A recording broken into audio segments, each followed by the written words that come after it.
Hi, you're on the Reddit Confessions channel. It wasn't the cheating that broke me, it was how casual she was about it. The whole thing unraveled on a night that felt too quiet. No thunder, no drama, just that still kind of silence that makes your skin itch. She was sitting on the arm of the couch, not in it like someone waiting to leave, legs crossed, wine in hand, phone upside down, and that distant look in her eyes, like she was already packed in her mind. I didn't ask anything. I just stood there holding the letter she left half hidden in the drawer, a handwritten note with the words, "I'm not unhappy, just bored." I read it twice, then looked at her. She didn't flinch, didn't even try to take it back. Instead, she said something that didn't even sound real until it echoed through the room. "You're not who I want," like I was a jacket she thought she liked but never wore. I didn't yell, didn't ask why. I just slid the ring off my finger and let it fall to the hardwood. The sound it made wasn't loud, but somehow it cut deeper than any scream. Then I pointed to the door. "That's the exit. You should take it before this gets ugly." She blinked once, like it took her a second to register that I wasn't going to beg, that I didn't ask for more time. I didn't ask who she wanted. Maybe that's what messed with her the most. But before she could say anything else, there was a knock, not hers. She was still standing there, half shocked, half smirking. It was soft. 3 little taps. She turned to look. I didn't. I just walked past her and opened the door. And there she was, her sister, Harper, still in scrubs, hair tied back, eyes wide with something between regret and hope. Then she looked at me, not past me, not around me, at me, and she asked, "Kurt, can I come in?" And my wife, well, soon-to-be ex, didn't say a word because Harper was holding something in her hand, a folded-up photo. And she said, "There's something you need to see now." Harper didn't wait for me to say yes. She stepped inside like the door was meant for her all along. My wife, Kendra, stood frozen, still gripping her wine glass like it was the last ounce of control she had. Her jaw tightened when Harper brushed past her. No hug, no hello, just a shared silence packed with more tension than any argument we'd ever had. Harper held out the folded photo, but her eyes stayed locked on mine. "You should sit down first," she whispered. I didn't. I took the photo and opened it. It was grainy, probably printed from a security cam, but even in black and white, even with the timestamp partially cut off, I recognized the scene. It was the back hallway of Kendra's yoga studio. And in the center of the frame, clear as day, was Kendra, leaning against the wall, lips locked with someone who was definitely not me. It was her co-worker, the same guy she told me was like a brother. I stood there staring at proof, and all I could hear was my own breathing, shallow, jagged, not angry, just hollow. I turned toward her, and before I could ask anything, Harper stepped between us and said, "This isn't the only one. There's a folder." Kendra finally snapped. "What the hell are you doing, Harper? You told me you wanted out. You didn't say you were going to crush him like a roach." Harper fired back. "He deserved the truth. You were never going to give it to him." That's when I realized this wasn't spontaneous. Harper didn't just find these photos. She'd been collecting them, waiting for me, for justice or for something else. Kendra scoffed. "Don't act noble. You're just mad he chose me first." And that sentence, God, that sentence cut through everything. Harper went quiet. Her shoulders dropped just slightly enough for me to see it. The hurt, the history, the way she avoided my eyes then, not out of guilt, but because Kendra had said something real, something neither of them wanted me to know. I didn't ask. I couldn't. My legs carried me to the couch before my mind caught up. I sat there with the photo still in my hand and my ring still somewhere under the fridge. It felt like a ghost wrapped around my finger. Harper finally broke the silence. "There's more, but only if you want to see it." Kendra turned and walked to the door, muttering something about starting fresh and freedom, like she was the victim in her own mess. But before she left, she looked back one last time and said, "You'll regret not fighting for me." I didn't reply. I just looked at Harper.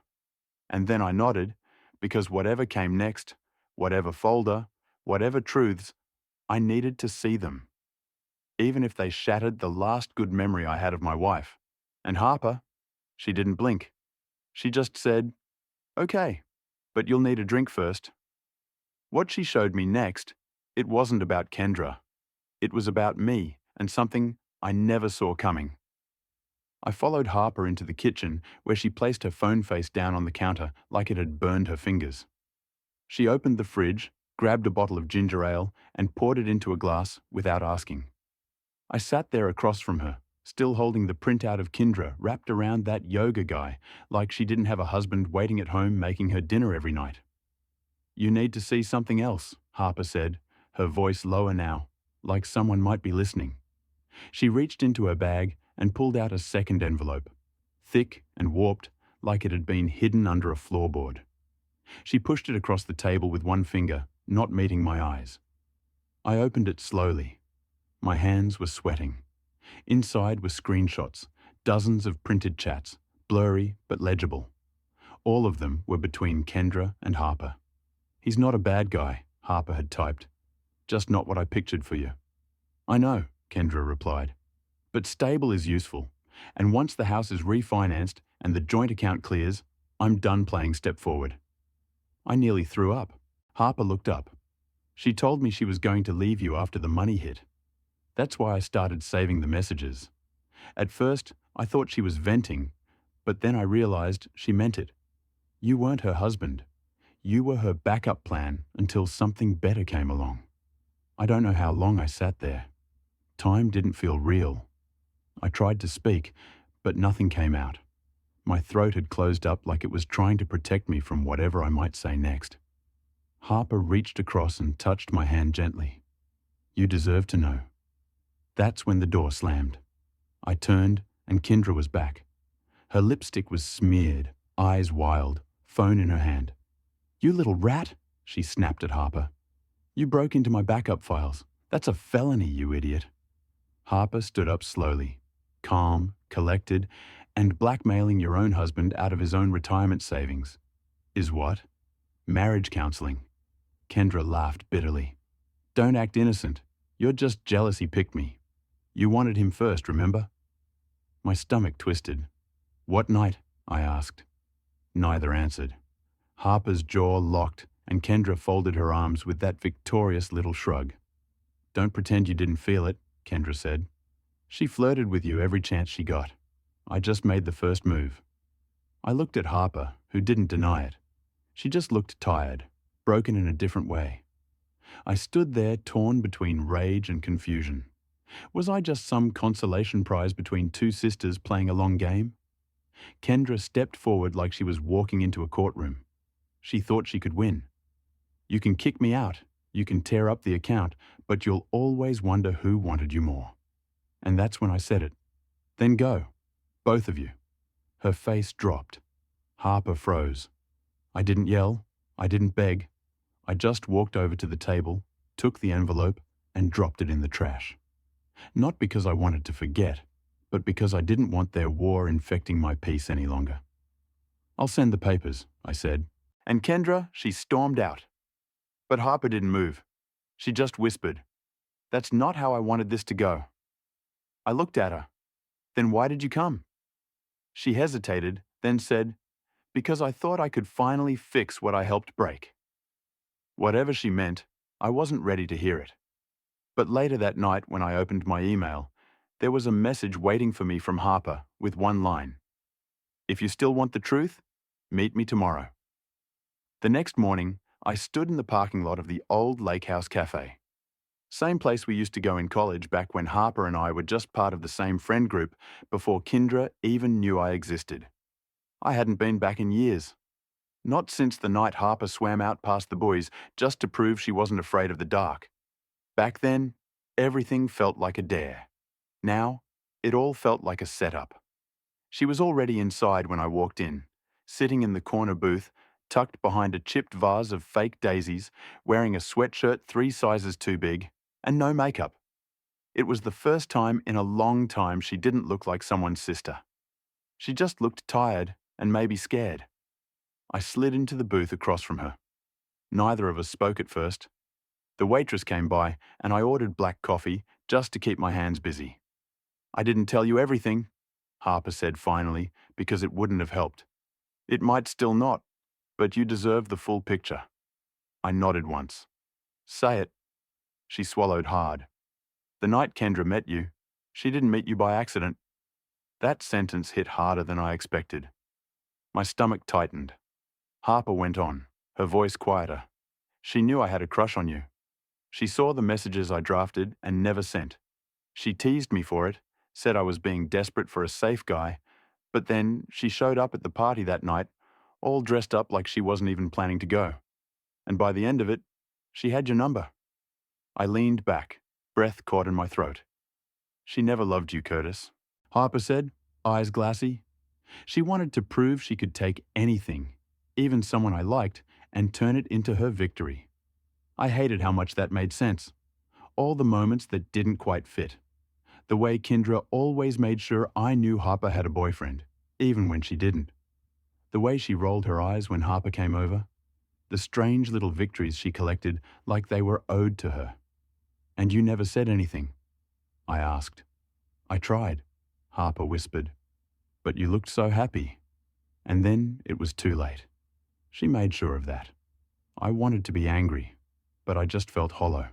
Like my entire marriage had been some long con, and I was the prize no one really wanted, just the proof someone else could win. "You came to me with the folder," I said. "But not just to expose her, right? You could have mailed it. You wanted something else." Harper looked away. "I wanted you to know the truth before you lost the last piece of yourself to her." "And then what?" I asked. "You swoop in and fix it. Get the guy in the end?" "No," she said quickly. "I came because I still remember who you were before her. Before she made you feel small, I don't want anything from you. But if one day you remember who you were too, before she broke you, I hope you'll call me." She slid a note across the table, her number in faded ink. Then she stood, pulled her hood over her head, and left. I sat there long after the coffee went cold, staring at the number, wondering how many years of my life had been decided without me knowing. And as I walked back to my car, I realized something else. I didn't just lose my marriage. I lost my own story somewhere in it.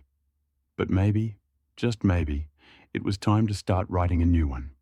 At first, I figured it was Kendra, maybe coming back to gloat, maybe to cry, or maybe to twist the knife one last time with a smug speech about how I'd never do better.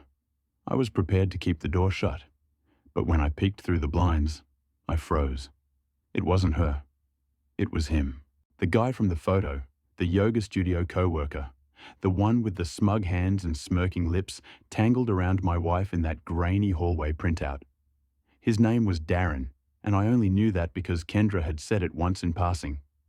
Oh, Darren's covering the morning class, like he was a footnote in her day.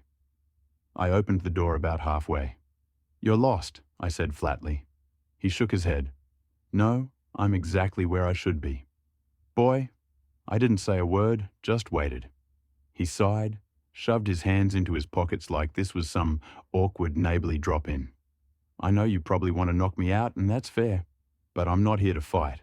I'm here to tell you something." "I'm not interested," I said, starting to close the door. "But it's not about Kendra," he added quickly. "It's about Harper."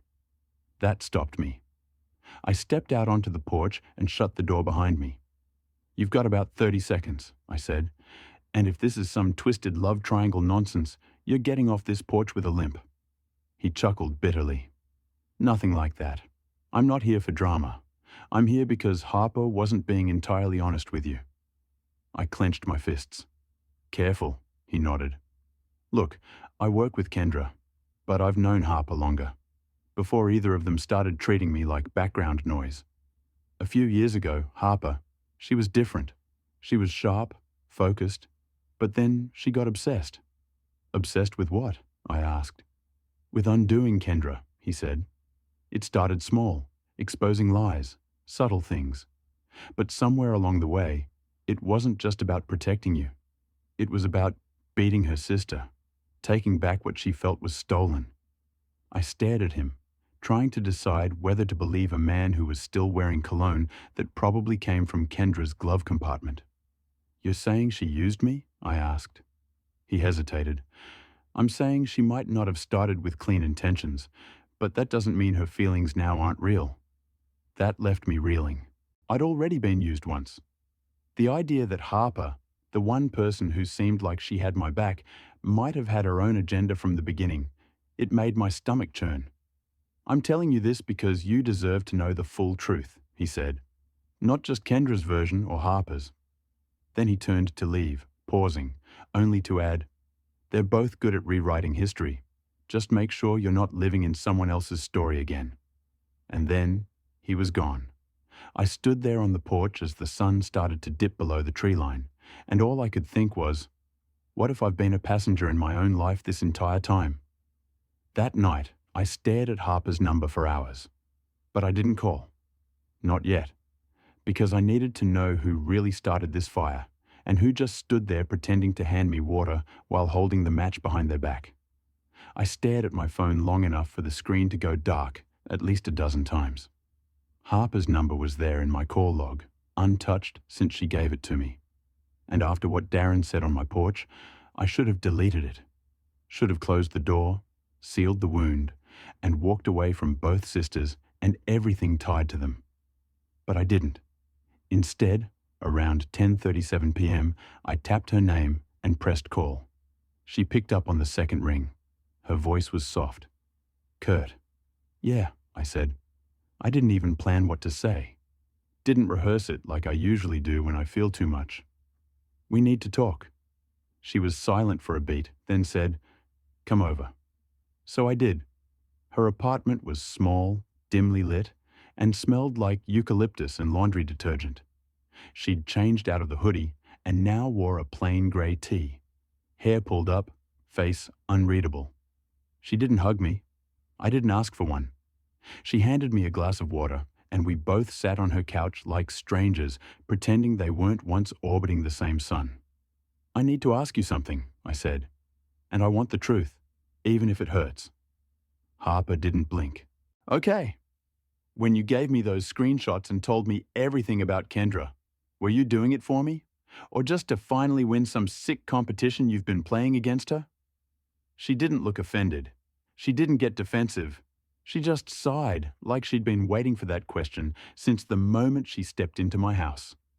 "I started collecting those messages for myself," she admitted. "At first, it was about seeing her get what she deserved. I hated watching her hurt people and walk away like she was untouchable. But when I saw how she looked at you, how she used you like a stepping stone, I started to realize something else. I wasn't just angry at her. I was scared for you. You were so deep in it. You didn't even see yourself anymore." I leaned forward. "So, this was charity?" "No," she said, shaking her head. "It turned into something else. And I don't expect you to believe me, but somewhere in all of that, I stopped thinking about what I lost to her and started thinking about what you deserve to get back." She looked at me, eyes glassy. "You were never supposed to be part of our war." I believed her. Maybe not entirely, but enough to feel my chest loosen a little. The problem was, Darren's words were still bouncing around my head like bullets in a small room. "And Darren," I asked, "you ever tell him about this plan of yours?"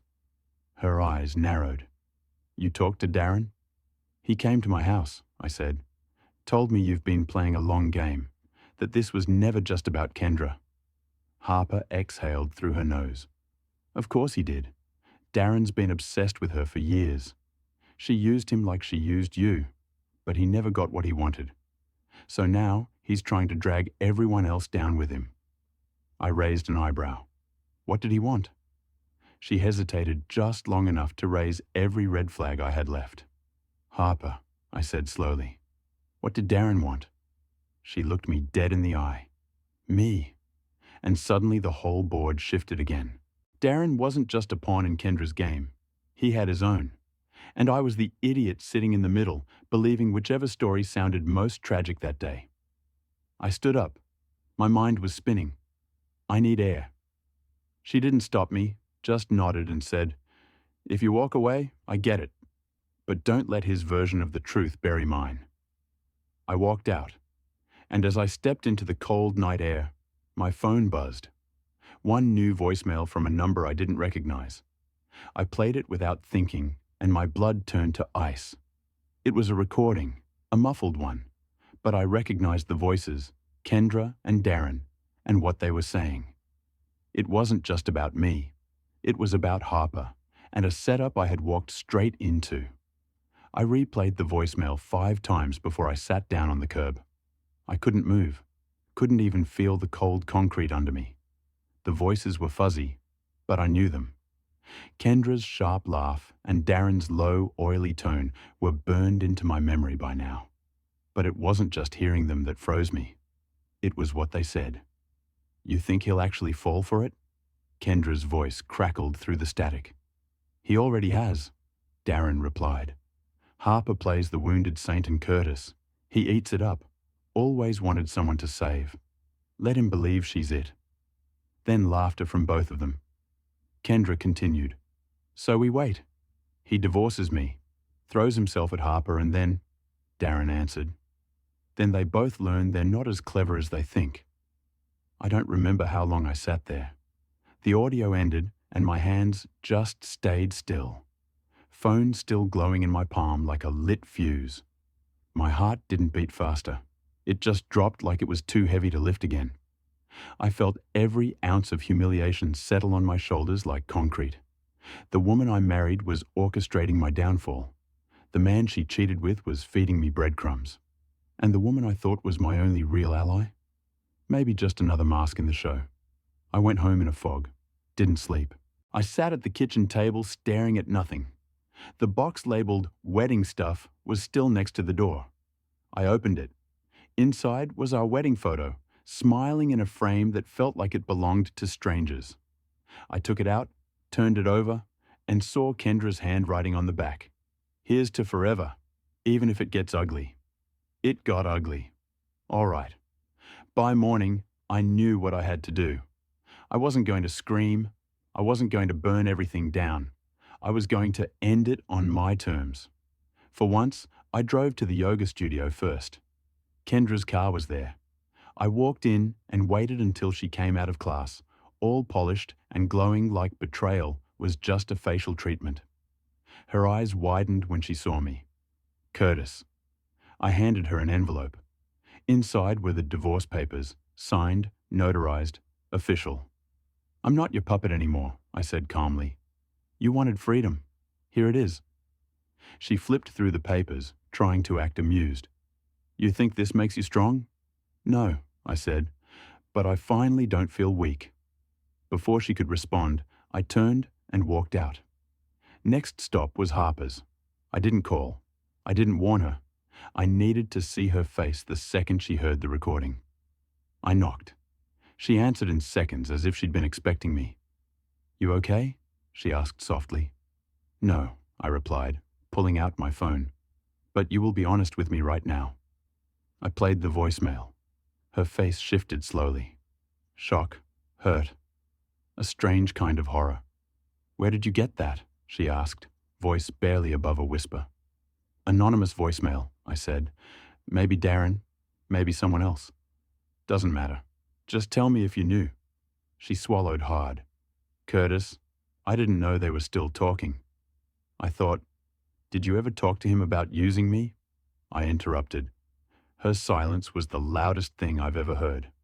Then she finally said, "Only at the beginning, before I knew what he was." It was honest, but it was too late. "I'm done letting people rewrite me into their stories," I said, stepping back. "I don't want revenge. I don't want drama. I just want peace. And I won't find it here with you." Harper didn't cry. She just nodded like she knew this was coming. As I turned to leave, she called out softly, "I did care. I still do." But I didn't turn around because sometimes the worst betrayal isn't the one that cuts the deepest. It's the one that leaves you wondering if any of it was ever real. I didn't sleep that night, not because I was angry or heartbroken or even confused anymore. I didn't sleep because for the first time in a long time, my mind was finally quiet. No more guessing who was lying.